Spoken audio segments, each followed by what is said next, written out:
Salut, c'est Casse, d'ouvre ton Vroly. Lecture du chapitre Anatomie comparée dans De la volonté dans la nature d'Arthur Schopenhauer. Chapitre Anatomie comparée.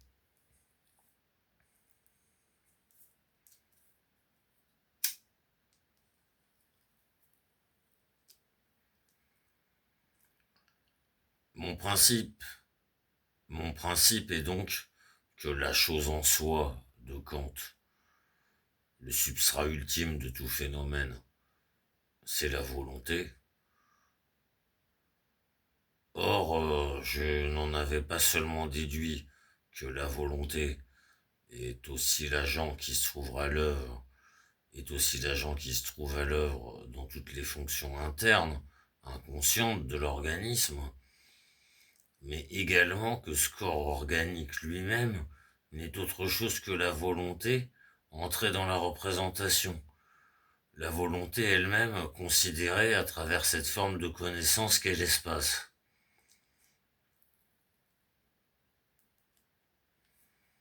En conséquence, j'avais dit, de même que chaque acte ponctuel de la volonté se manifeste aussitôt, immédiatement et immanquablement, sous forme d'une action de la volonté, dans l'intuition extérieure du corps. De même, il faut que le vouloir intégral de chaque animal, pardon, de même, il faut que le vouloir intégral de chaque animal, la somme de toutes ses aspirations, trouve son image fidèle dans le corps entier lui-même, dans la complexion de son organisme, et entre les buts poursuivis par sa volonté et les moyens dont elle dispose pour les atteindre, grâce à son organisme, il faut qu'il y ait une concordance absolue.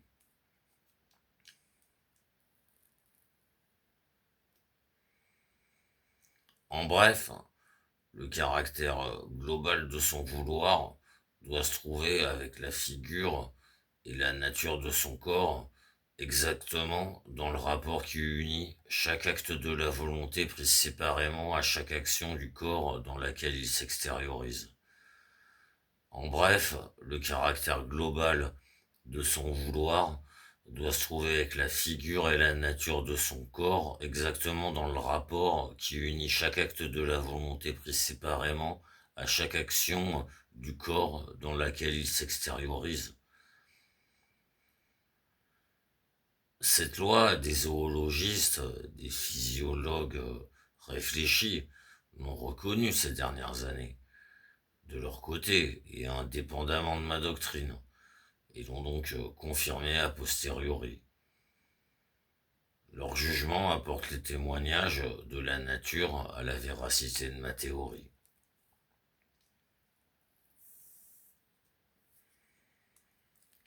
Dans l'excellent ouvrage orné de planches intitulé Les squelettes des carnassiers de Ponder et Dalton, 1822, on lit page 7, de même que les caractéristiques de la formation des os proviennent du caractère des animaux, de même ce dernier se développe à partir de leurs penchants et de leurs désirs.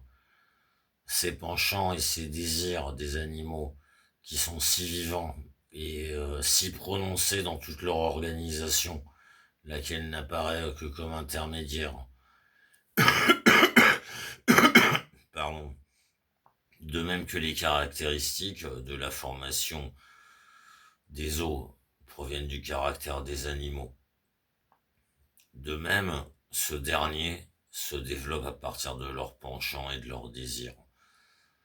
Ces penchants et ces désirs des animaux, qui sont si vivants et si prononcés dans toute leur organisation, laquelle n'apparaît que comme intermédiaire, ne pouvant s'expliquer par des forces fondamentales particulières, puisque leur raison intime ne peut se déduire que de la vie universelle de la nature. De même que les caractéristiques de la formation des eaux proviennent du caractère des animaux, de même ce dernier se développe à partir de leurs penchants et de leurs désirs. Ces penchants et ces désirs des animaux, qui sont si vivants et si prononcés dans toute leur organisation, laquelle n'apparaît que comme intermédiaire, ne peuvent s'expliquer par des forces fondamentales particulières, puisque leur raison intime ne peut se déduire que de la vie universelle de la nature. À travers cette dernière formule, l'auteur veut dire en réalité qu'il est parvenu, comme tous ceux qui s'adonnent aux sciences naturelles, au point où il est obligé de s'arrêter, parce qu'il touche au domaine métaphysique, mais que à ce point, le dernier élément qu'il est possible de reconnaître et au-delà duquel la nature se dérobe à ses investigations, à travers cette dernière formule, l'auteur veut dire en réalité qu'il est parvenu, comme tous ceux qui s'adonnent aux sciences naturelles, au point où il est obligé de s'arrêter parce qu'il touche au domaine métaphysique. Mais que à ce point, le dernier élément qu'il est possible de reconnaître et au-delà duquel la nature se dérobe à ses investigations, ce sont des penchants et des désirs, c'est-à-dire la volonté. L'animal est ainsi parce qu'il veut ainsi, serait l'expression la plus courte pour définir son dernier résultat.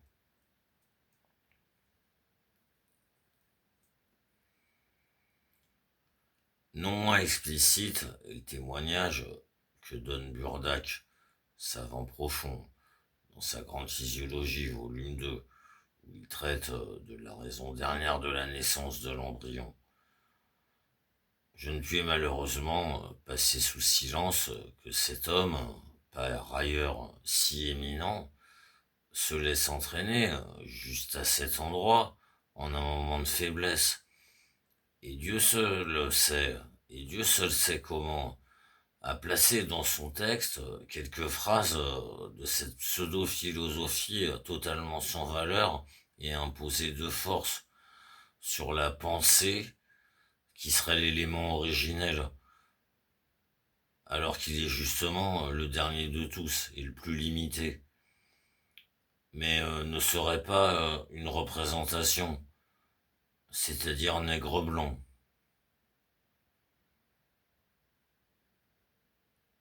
Mais tout de suite après, la meilleure partie de lui-même reprend son influence. Il exprime la pure vérité, page 710. Le cerveau s'étend en rétine, parce que l'élément central de l'embryon veut recueillir en lui les impressions de l'activité universelle.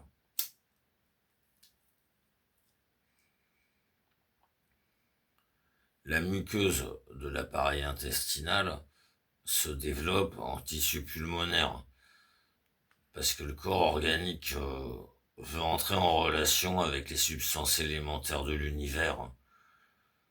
Le système des vaisseaux donne naissance aux organes de la reproduction, parce que l'individu ne vit que dans l'espèce, et que la vie commencée en lui veut se multiplier. Ce jugement de Burdac, si conforme à ma théorie, rappelle un passage du vieux Mahabharata, que de ce point de vue, on peut difficilement s'empêcher de tenir pour l'expression mythique de la même vérité. Il se trouve au troisième chant de l'épisode de Sunda et Upasanda dans l'ouvrage de Bob. Le voyage d'Arkana au ciel d'Indra, avec d'autres épisodes du Mahabharata. Brahma a créé Tilotama, la plus belle des femmes, et elle fait le tour de l'assemblée des dieux. Shiva est saisi d'un tel désir de la contempler qu'à mesure qu'elle parcourt le cercle, il lui pousse 4 visages selon la direction où elle se trouve, c'est-à-dire vers les 4 points cardinaux.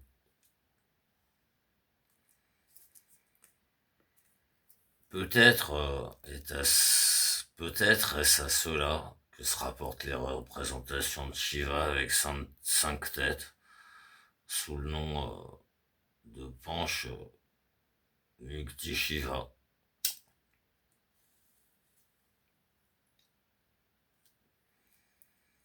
De la même façon, et dans les mêmes circonstances, le corps d'Indra se recouvre d'innombrables yeux.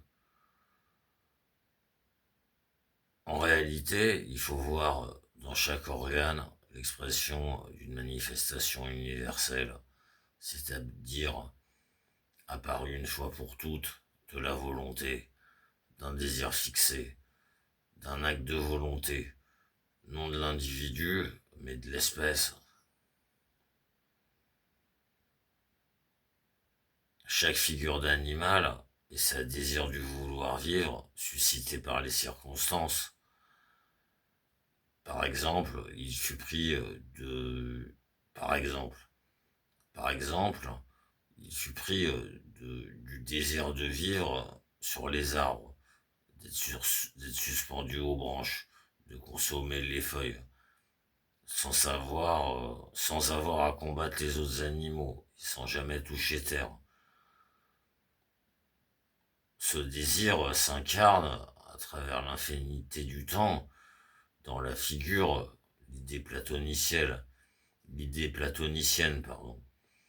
de l'animal appelé paresseux. Il ne peut pratiquement pas marcher parce qu'il est fait uniquement pour grimper. Embarrassé à terre, il est agile sur les arbres. Embarrassé à terre, il est agile sur les arbres et ressemble à une branche couverte de mousse, afin qu'aucun poursuivant ne l'aperçoive. Mais examinons tout cela un peu plus prosaïquement et méthodiquement.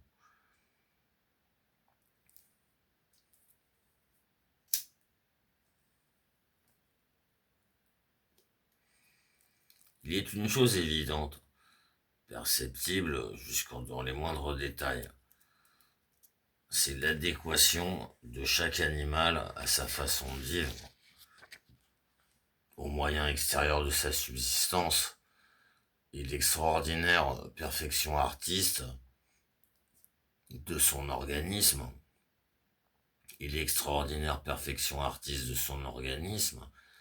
est la matière la plus riche pour les considérations téléologiques auxquelles c'est de longtemps adonné l'esprit humain, et qui sont ainsi devenus, une fois étendus également, à la nature inanimée. L'argument de la preuve physico-théologique.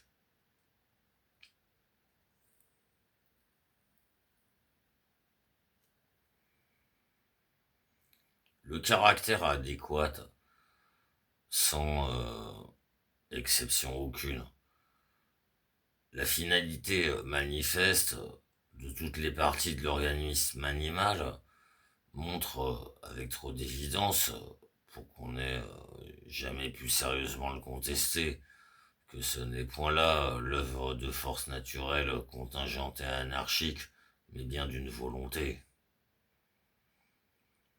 Mais conformément à la conception empirique des choses, on ne pouvait imaginer une action de la volonté qui ne fût guidée par la connaissance.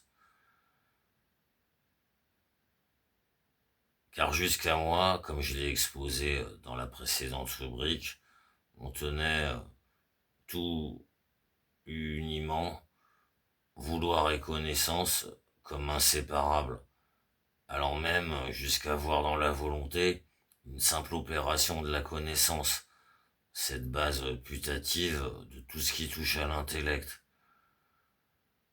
En conséquence, partout où la volonté était à l'œuvre, il fallut qu'elle fût guidée par la connaissance, et dans le cas présent aussi, bien entendu.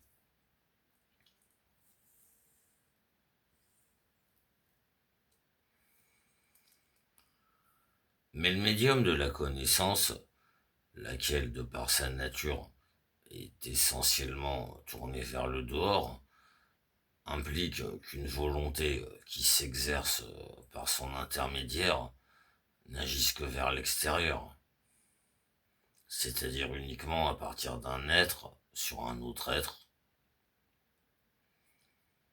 C'est pourquoi on cherchait la volonté dont on avait trouvé les traces incontestables, non pas là où étaient ces traces, mais à l'extérieur, et l'on fit de l'animal le produit d'une volonté qui lui serait étrangère, guidée par la connaissance.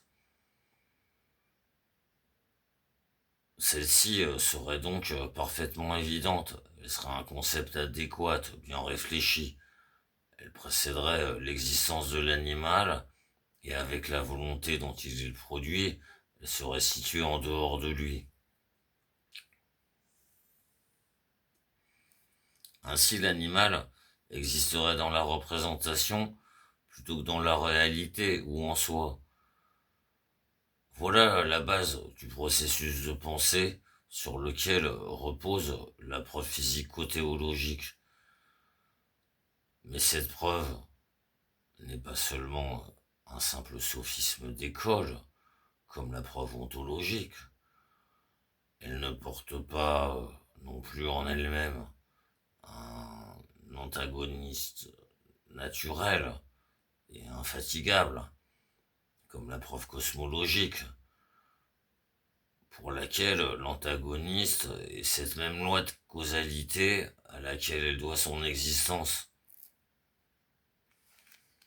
Au contraire, elle est réellement, pour l'homme cultivé, ce que la preuve séronologique est pour le peuple.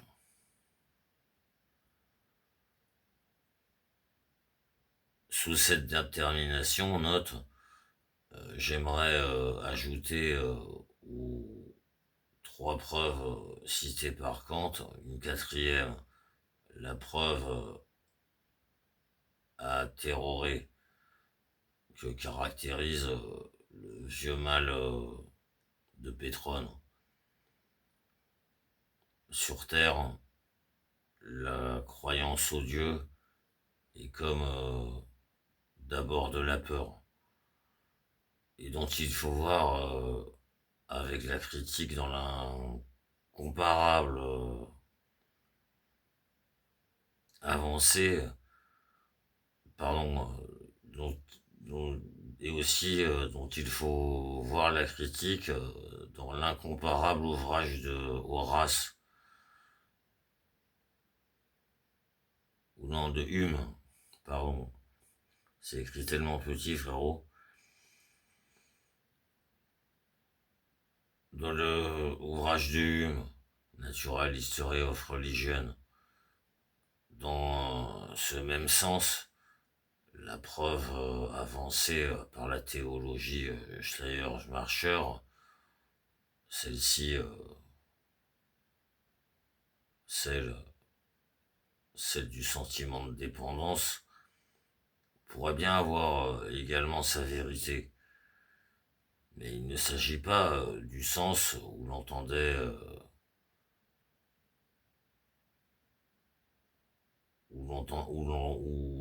ce dernier.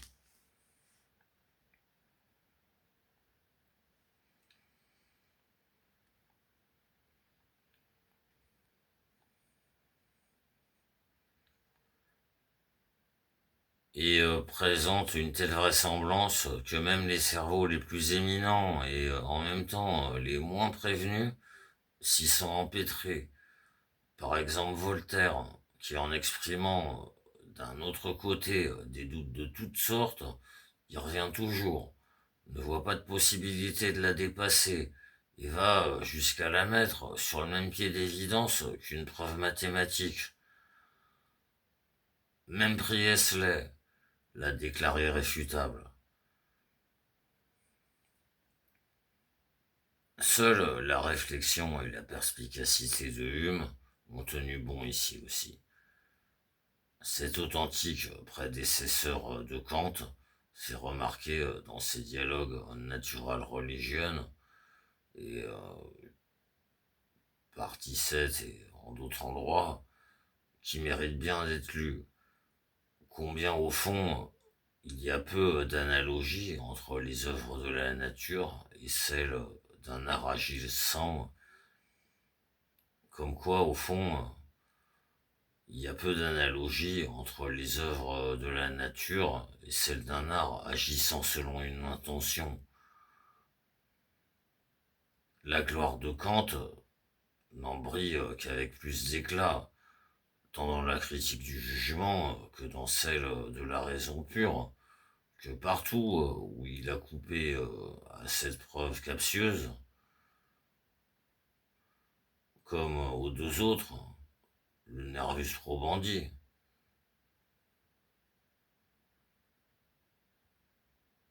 Un court résumé de cette réfutation kantienne de la preuve physico-théologique se trouve dans mon œuvre principale, volume 1, page 597, dans la 13e édition, volume 1, page 631. Kant a acquis ainsi un immense mérite. Kant a acquis ainsi un immense mérite, car rien ne s'oppose davantage à une vision correcte de la nature et de l'essence des choses que de les concevoir ainsi comme des œuvres d'art d'un calcul intelligent. Car rien ne s'oppose davantage à une vision correcte de la nature et de l'essence des choses que de les concevoir ainsi comme des œuvres d'un calcul intelligent. Si donc un duc de Bridge-Walter a consacré de grosses sommes à des prix destinés à renforcer et à perpétuer de telles erreurs fondamentales, nous allons, nous, sans autre récompense que celle de la vérité, marcher sur les traces de Hume et de Kant et travailler impavide à la destruction de ces erreurs. La vérité est respectable, et non pas ce qui s'oppose à elle. Cependant, Kant lui aussi s'est borné à la négative. Mais celle-ci n'atteint son plein effet qu'après avoir été complétée par un véritable élément positif, qui en tant que tel peut seul apporter une satisfaction totale, et de lui-même refoule déjà l'erreur, selon la formule de Spinoza. De même que la lumière se révèle elle-même et révèle les ténèbres, de même la vérité est le critère d'elle-même et du faux.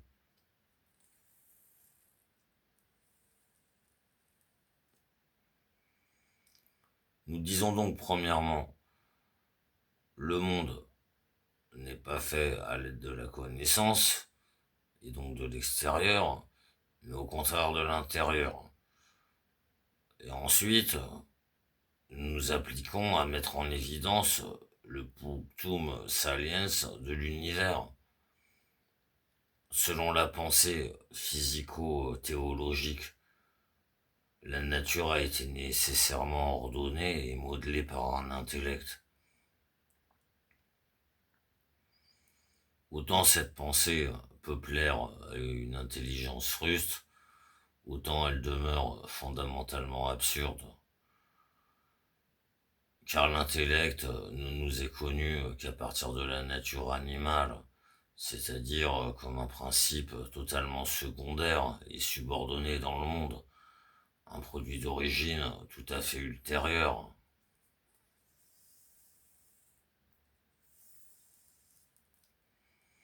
En aucun cas, il ne peut donc avoir été la condition de l'existence du monde. Il est impossible qu'un mundus intelligibilis précède le mundus sensibilis, puisque c'est ce dernier qui lui donne la matière. Ce n'est pas un intellect qui a créé la nature, mais la nature qui a créé l'intellect. C'est bien la volonté qui se manifeste partout comme élément originel, Elle remplit tout et apparaît immédiatement en toute chose, les désignant par là comme son phénomène.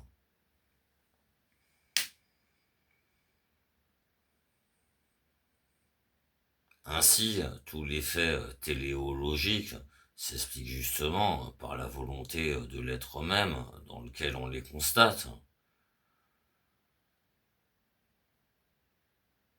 Au reste, la preuve physico-théologique est infirmée déjà par la remarque empirique suivante.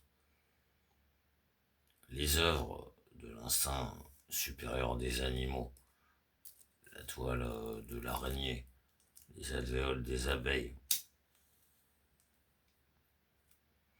les constructions des termites, etc., semblent être nées d'une intention précise, d'une prévoyance à long terme et d'une réflexion raisonnable, alors qu'elles viennent manifestement d'un instinct aveugle, c'est-à-dire d'une volonté non guidée par la connaissance. Il s'ensuit qu'on ne saurait conclure sûrement d'une telle manière d'être à une telle origine, comme on le fait partout de conséquence à cause. On trouve une étude exhaustive des instincts supérieurs animaux au chapitre 27 du second volume de mon œuvre principale. Avec celui qui le précède et qui traite de la téléologie, on doit l'utiliser comme complément aux considérations exposées sous la présente rubrique.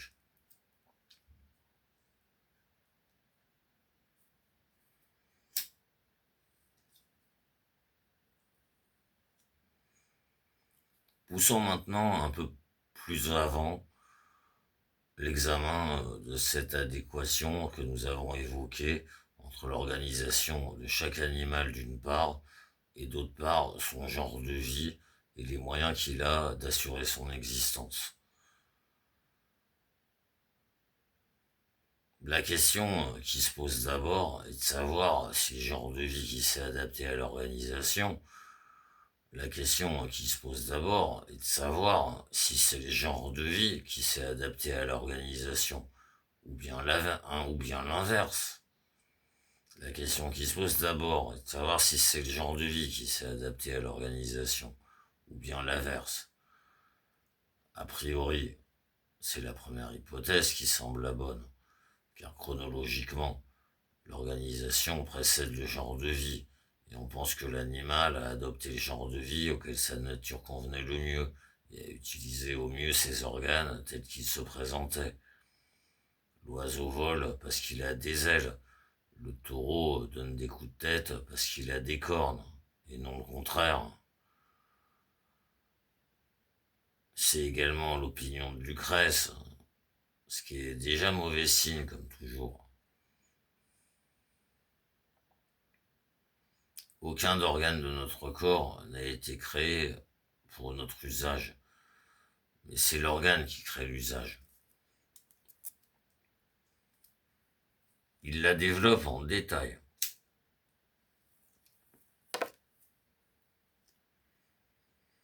Mais cette hypothèse n'explique pas pourquoi les différentes parties de l'organisme animal correspondent toutes exactement à son mode de vie.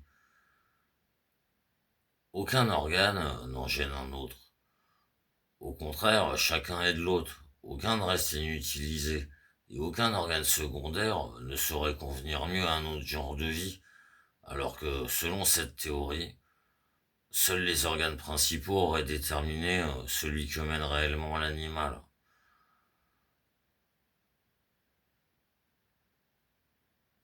Bien plus, toute partie de l'animal correspond très exactement aussi bien à chacune des autres qu'à son genre de vie.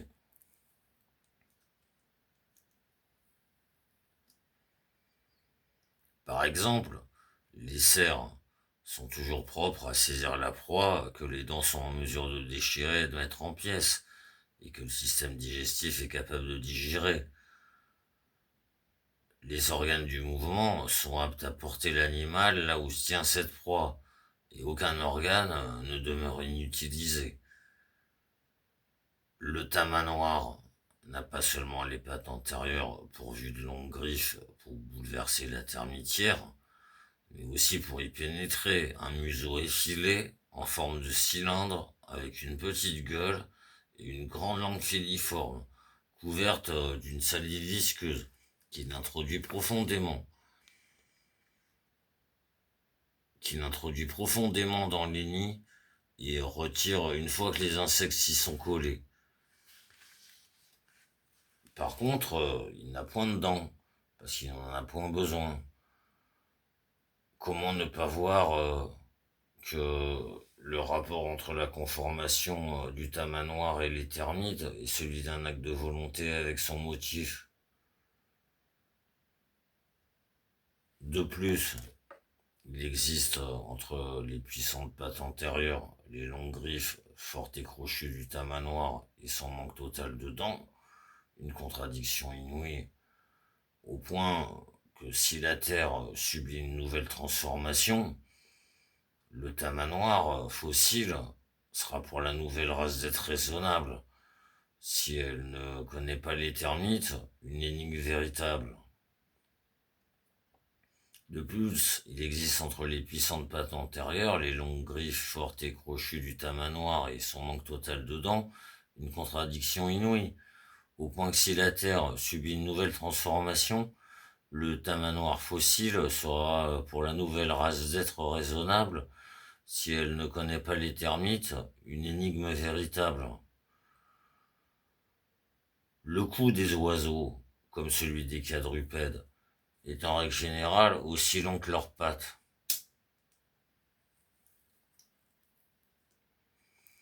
Afin qu'ils puissent atteindre leur nourriture sur le sol. Mais chez les palmipèdes, il est souvent beaucoup plus long, car ces derniers, en nageant, retirent leur subsistance des profondeurs de l'eau. Les oiseaux des marais ont des pattes démesurées pour pouvoir patauger sans se noyer ou se mouiller, et conformément à cela, un cou et un bec fort longs. Ce dernier, puissant ou plus faible, selon qu'il doit broyer des reptiles, des poissons ou des vers, et les entrailles correspondent elles aussi toujours à cette fonction. Par contre, les oiseaux des marais n'ont ni cerf, comme les oiseaux de proie, ni palme, comme les canards, car les Parsimoniae naturae, loi de parcimonie de la nature, ne tolèrent aucun organe superflu. D'autre part, aucun animal ne manque d'un organe. D'autre part, aucun animal ne manque d'un organe exigé par son genre de vie.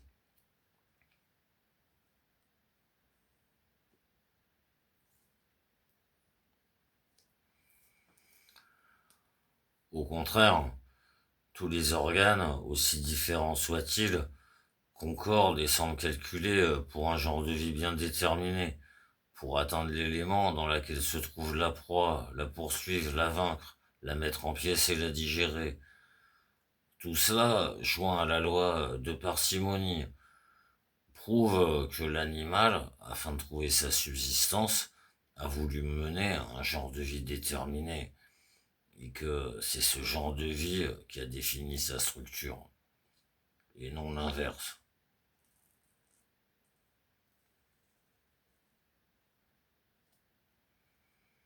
Les choses se sont passées exactement comme si une connaissance du genre de vie et des conditions extérieures avait précédé la mise en place de ces structures, et comme si chaque animal avait choisi son équipement avant de prendre corps, exactement comme le chasseur qui, avant de partir, choisit tout son matériel, fusil, plomb, poudre, carnassière, coutelas et habillement, en fonction du gibier qu'il veut abattre. Il ne tire pas sur la laie parce qu'il porte un fusil, mais il a pris un fusil et non une carabine parce qu'il est parti à la chasse au sanglier.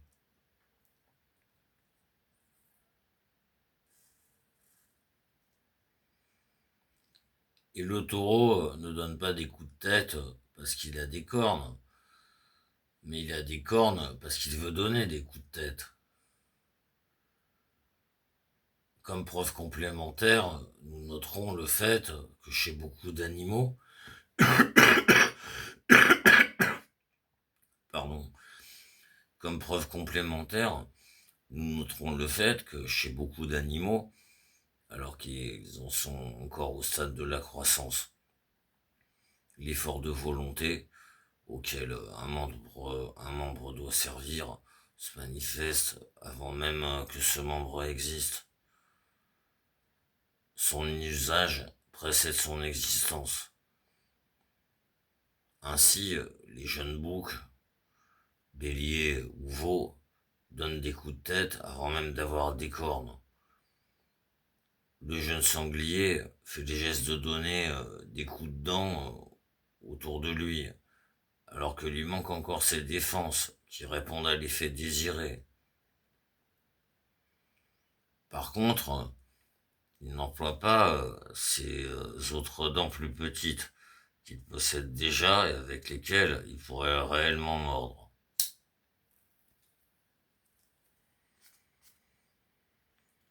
Ainsi, sa manière de se défendre ne se règle pas sur la présence de l'arme, mais c'est l'inverse qui se produit.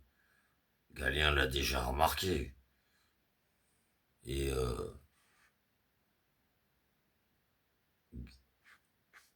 Galien l'a déjà remarqué. Et avait avant lui. Et avant lui, Lucrèce. Nous en arrivons, nous en arrivons ainsi à cette certitude absolue que la volonté n'est nullement un épiphénomène qui serait issu de la connaissance. Elle n'utilise pas les outils qu'elle rencontre. Elle n'emploie pas les parties de l'organisme parce que ce sont celles-là qui existent et non d'autres. Au contraire, l'élément premier et originel, elle a tendance à vivre de cette façon, à combattre de la sorte.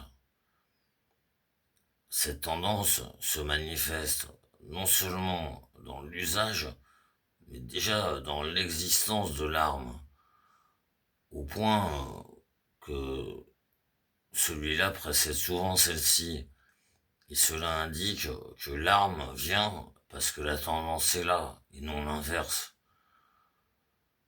La remarque vaut pour toutes les parties. Aristote déjà a exprimé cette idée lorsqu'il parle des insectes armés d'un aiguillon. C'est parce qu'ils ont l'instinct combatif qu'ils possèdent également des armes. La nature adapte les organes à la fonction, et non la fonction aux organes. Le résultat est celui-ci. La structure de chaque animal s'est réglée en fonction de sa volonté. Cette vérité s'impose au zoologue qui réfléchit avec une telle évidence qu'elle peut l'entraîner à de singulières erreurs. Si son esprit n'est pas en même temps éclairé par un philosophe plus profond, si son esprit n'est pas en même temps éclairé par une philosophie plus profonde. La chose est arrivée à un zoologue de premier ordre, l'inoubliable de Lamarck, lui qui s'est acquis le mérite de l'immortalité en découvrant la distinction si subtile entre animaux vertebrata et non vertebrata, notamment dans sa philosophie zoologique, volume 1, chapitre 7, et dans son histoire naturelle des animaux sans vertèbres, volume 1, introduction.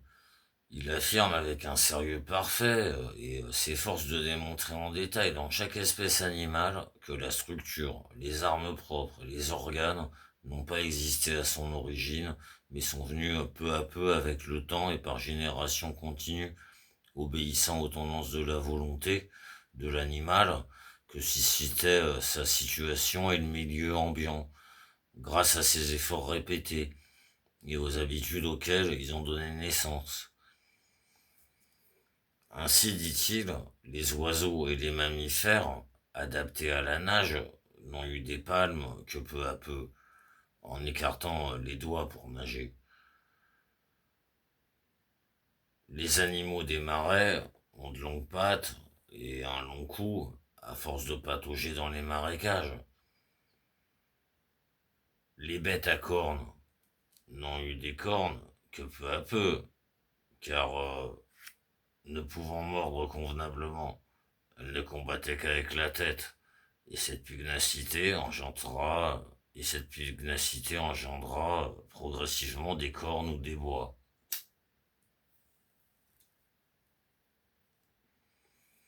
Au début, les escargots étaient dépourvus de cornes, comme d'autres mollusques, mais le besoin de tâter les objets environnants lui en fit pousser peu à peu.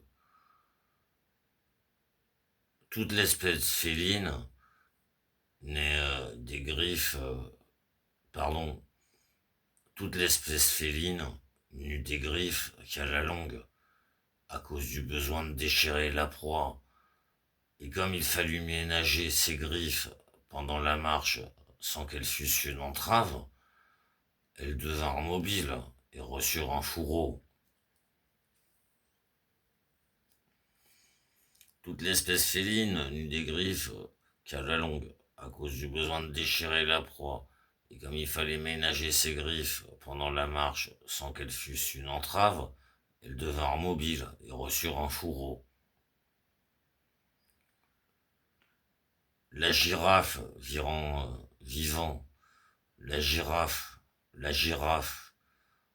vivant dans les espaces desséchés et sans herbe de l'Afrique, et devant se nourrir du feuillage de grands arbres, à y tirer ses pattes antérieures et son cou jusqu'au moment où elle a atteint sa stature étonnante, 20 pieds de haut pour l'avant-train. Et Lamarck, passant ainsi en revue une foule d'espèces animales, les fait naître selon le même principe. Mais ce faisant, il ne tient pas compte d'une objection évidente. L'espèce, au milieu de tant d'efforts, avant d'avoir produit peu à peu, au cours de générations innombrables, les organes nécessaires à sa survie, aurait dû nécessairement mourir et s'éteindre par manque de ces organes. Tel est l'aveuglement qu'amène une hypothèse. Celle de Lamarck, pourtant, est née d'une conception très correcte et profonde de la nature. C'est une erreur de génie qui, malgré toute son absurdité, lui fait encore honneur. Ce qu'il y a de vrai appartient aux naturalistes. Il a bien vu que l'élément originel est la volonté. Il a bien vu que l'élément originel est la volonté de l'animal qui a déterminé son organisation. Par contre, ce qu'il y a de faux est à mettre au compte de l'état attardé de la métaphysique en France, où règne encore Locke et son pâle imitateur, Condillac.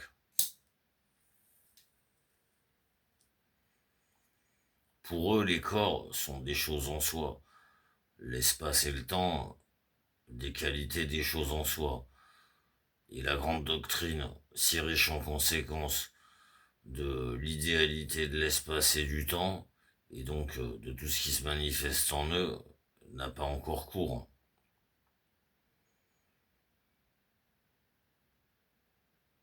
Lamarck ne pouvait donc imaginer sa construction des êtres autrement que dans le temps, grâce à la succession.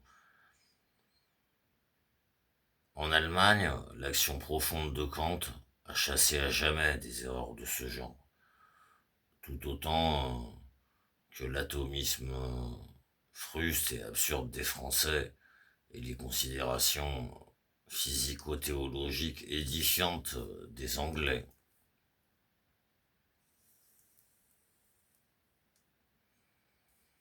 Tant est bienfaisante et durable l'influence d'un grand esprit, même sur une nation capable de le trahir pour suivre des hâbleurs et des charlatans.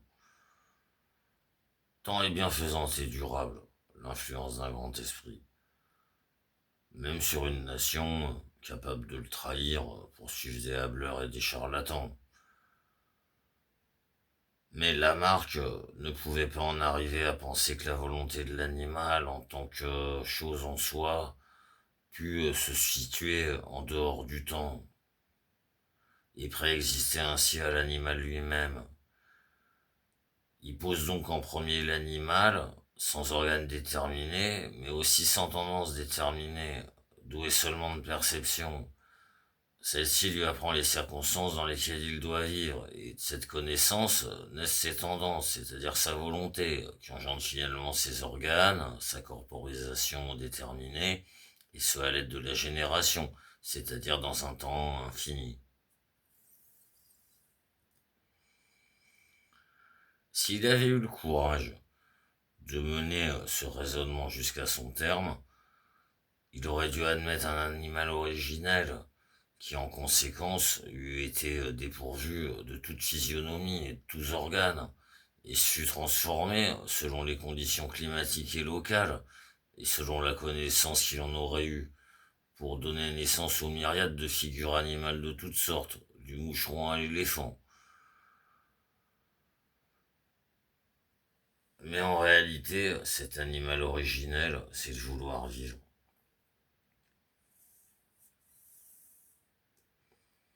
Toutefois, en tant que tel, il est métaphysique et non pas physique. Bien entendu, chaque espèce animale a déterminé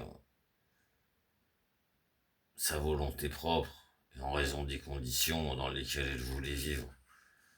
Seulement, elle ne l'a pas fait en tant qu'être physique dans le temps, mais en tant qu'être métaphysique, ou en dehors du temps.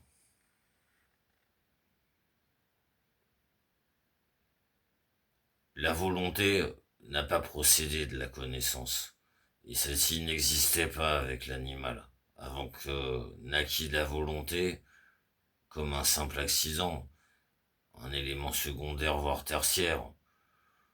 Au contraire, c'est la volonté qui constitue l'élément premier, la chose en soi. Son phénomène, simple représentation dans l'intellect connaissant et ses formes, espace et temps, est l'animal, pourvu de tous les organes qui représentent la volonté de vivre dans ces conditions particulières. À ces organes appartient également l'intellect, la connaissance elle-même, et elle est, comme tout le reste, adaptée exactement au genre de vie de chaque animal, alors que Lamarck en déduit la volonté.